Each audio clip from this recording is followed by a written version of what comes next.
people have been habituated to thinking about the yield curve as a telling indicator. And that's like so many other things that become ubiquitous in our financial culture, somewhat true and somewhat not. And I want to talk on the somewhat true and also on the somewhat not, just to get you to see this in ways that I think are more correct than they're commonly seen.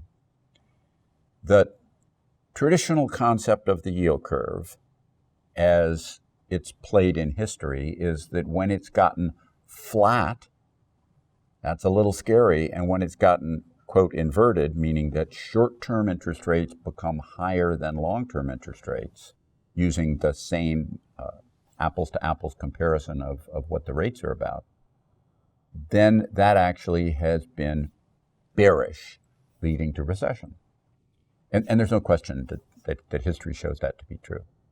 There's, however, when I say there's no question, there's a couple of questions. One question is, what yield curve are we talking about? And the other question is, does it change at all over time? So on the first question, traditionally, going back in time, this has been a very good leading indicator for the economy, for the United States of America, and in lots of other countries. And the indicator that's worked has been the 3-month Treasury bill versus the 10-year Treasury note, both Treasuries, and showing short-term versus long-term. When short rates have gotten above long-term, that has been predictive in America fairly heavily, going back a very long ways into the 1920s and before, of recession. And then, of course, the stock market precedes that. The fact, however, is that in recent decades, it's become less powerful when, and only when, there's been a divergence between it and the yield curve of other major countries on a GDP-weighted basis. As I've said in books of mine and written about other places, it has been true for a very long time now that the global yield curve is more important than the U.S. yield curve singularly or any singular country. Why? Because in today's world, the big global banks can all borrow in one country, lend in another country, hedge the currencies, and move the money faster than I can do one of these videos. And the reality is that when the U.S. yield curve gets to be problematic, but the non isn't, when I say non, I mean the overseas GDP-weighted yield curve, such that the global yield curve is not, then in fact what you mostly get is shifts in currency that don't have that much impact on the economy or capital markets. The other point is that I believe fundamentally that the yield curve is less powerful today than it used to be a long time ago, at least from the time of my entry into the investment world 50 years ago. Because, and simply because, in those days, it reflected a very important feature it no longer reflects. And let me describe that. Why does the yield curve matter? Why do short rates versus long rates matter at all?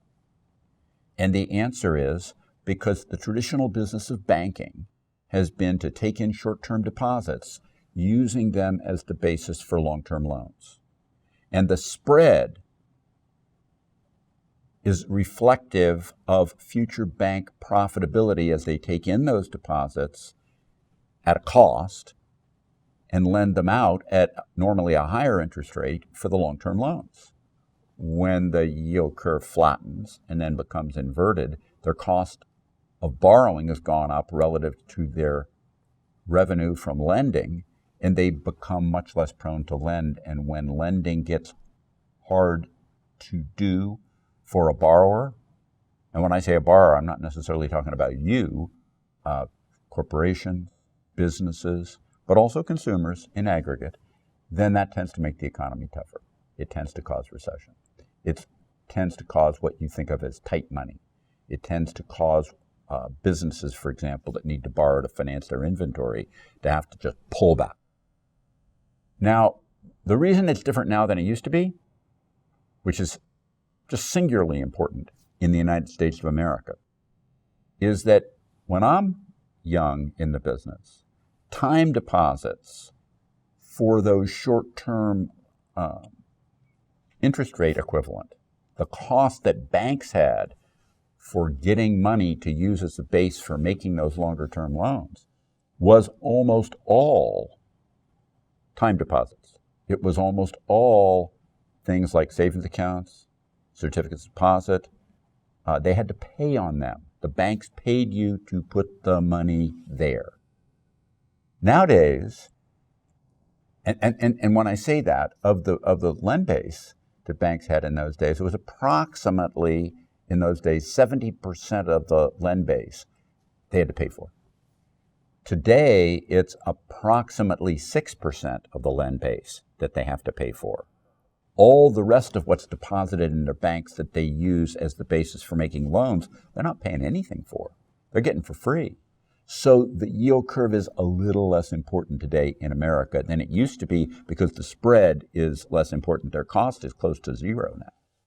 So you need to make that adjustment when you think of the yield curve now compared to the yield curve of 20, 40, 60 years ago.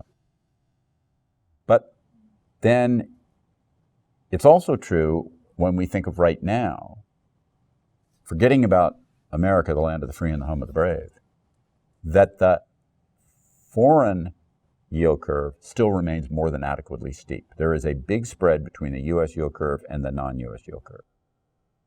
And what does that translate into? That translates into exactly what I was referencing before. In this instance, it could go the other way in a different instance, where money gets borrowed overseas, lent into America because our central bank has been raising our interest rates. That pushes up the dollar, which has been hugely strong this year against all major currencies. And therefore doesn't change the lending capability nearly to the degree that traditional notions of 20, 40, and 60 years ago were for the U.S. yield curve only. And so my urging for you is to look at the spread between short and long rates in most major countries overseas, Japan, China, the major European countries, Britain, Germany, France, Italy, and compare those just simply, thinking about how big the economy is to ours. And you'll see that the fear that you see in the marketplace today about the U.S. yield curve being flat, which flat alone is not enough to do the terrible thing inverted traditionally was, but that fear is a misplaced fear, both because of the shift in how much banks get their lending from that which they have to pay for versus not. They have to make that adjustment. They're basically flush with reserves right now, and they're getting that which they lend against for free. And also the global yield curve is what really matters, and it has for some decades now. When the U.S. yield curve varies from the global, pay attention to the global, less so to the U.S. Thank you very much for listening to me. Subscribe to the Fisher Investment YouTube channel if you like what you've seen. Click the bell to be notified as soon as we publish new videos.